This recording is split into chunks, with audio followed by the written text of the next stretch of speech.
நேயர்கள் அனைவருக்கும் இனிய வந்தனம். இந்தியன் 2 உலகநாயகன் கமலஹாசன் அவர்களும் பிரம்மாண்ட இயக்குனர் சங்கர் அவர்களின் இயக்கத்தில் வெளிவந்திருக்கக்கூடிய இந்தியன் 2 படத்தை பற்றி விமர்சனம் காண இருக்கின்றோம்.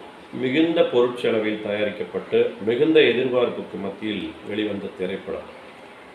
1996ஆம் ஆண்டில் முதல் பாகம் அமோக வரவேற்பை பெற்றது. இத்தனை வருடங்களுக்கு பிறகு இந்த திரைப்படம் வருகிறது. இரண்டாம் பாகம் எப்படி இருக்கும்? கமலஹாசன் அவர்கள் எந்த அளவிற்கு தன்னுடைய பங்களிப்பை கொடுத்திருப்பார்? சங்கர் அவர்கள் எந்த அளவிற்கு தொழில்நுட்பத்தின் வாயிலாக தனது பங்களிப்பை நேர்த்தியாக கொடுத்திருப்பார் என்ற எதிர்பார்ப்பில் சென்றோம். அன்றாடம் நடக்கின்ற சிறு சிறு நிகழ்வுகளில் கூட ஊழல் மலிந்துவிட்டது. எல்லோரும் அதை ஏற்றுக்கொண்டு சகஜமாக வாழ்ந்து கொண்டிருக்கிறார்கள். எல்லாரும் கொள்ளையடிக்கிறாங்க, நானும் கொள்ளையடிக்கிறேன் அப்படிங்கிற ஒரு மனோபாவனையில் தான் எல்லாருமே வாழ்ந்துட்டுருக்காங்க. அப்புறம் இன்றைக்கி யூடியூப் ட்ரெண்டிங் இருக்குது இல்லைங்களா? சித்தார்த் இந்த மாதிரி சென்சேஷனான சில விஷயங்களை பதிவேற்றம் செய்யும்போது அது லட்சக்கணக்கான வியூஸ் வருது. ஒரு கட்டத்தில் இது மலிந்துக்கிட்டே போகுதே, இதுக்கு என்ன பண்ணலாம் அப்படின்னு யோசிக்கும்போது இந்தியன் கம் பேக் அப்படின்னு ஒரு ஹேஷ்டேக் போடுறாரு. அதை எல்லாருமே ஃபாலோ பண்ணுறாங்க. இதை வெளிநாட்டில் எங்கேயோ இருக்கக்கூடிய கமலஹாசன் அவர்கள் பார்த்துட்டு நான் வர்றேன் அப்படின்னு சொல்லி வராரு.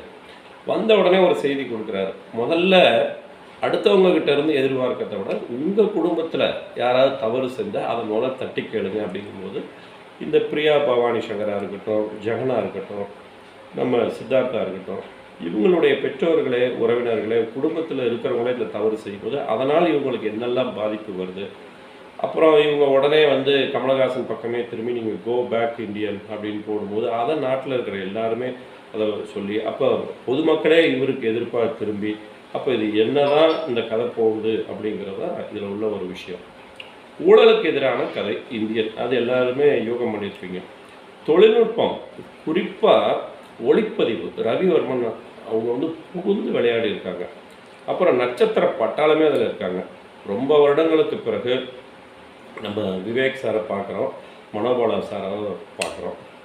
பாபி சின்ஹா சிபிஐ ஆஃபீஸராக இவரை துரத்தி பிடிக்கிற ஒரு கேரக்டரில் வராரு. சித்தார்த்தா அவருக்கு கொடுத்த ஒரு கதாபாத்திரத்தை பண்ணியிருக்காரு. ஆனால் இந்த காட்சி அமைப்பு பார்க்கும்போது எல்லாருமே செம்மறியாட்டு கூட்டம் மாதிரி ஒரு இதை சங்கர் சித்தரிச்சிருக்கார். ஒருத்தர் கம்பேக் இண்டியன் போட்டால் எல்லாருமே போடுவாங்களாம், ஒருத்தர் கோபேக் இண்டியன் போட்டால் எல்லாருமே போடுவாங்களாம், பொதுமக்களே வரட்டாங்களாம், தனக்கு பாதிப்புன்னா சுயநலமாகவே மக்கள் இருக்காங்க அப்படிங்கிற மாதிரியே சித்தரிச்சிருக்காரு. எல்லாருமே அப்படி இல்லை. தனக்கும் இருப்பதை பிறருக்கு ஈய வேண்டும், ஈகை அப்படிங்கிறதும் உண்டு, தமிழர் பாரம்பரியம். அது இருந்தாலும் இந்த படத்தை பார்த்தாவது மக்கள் சமுதாயத்துக்காக தன்னுடைய பங்களிப்பை கொடுக்க வைக்கணுங்கிறதுக்காக தான் அதை எடுத்திருக்காரு.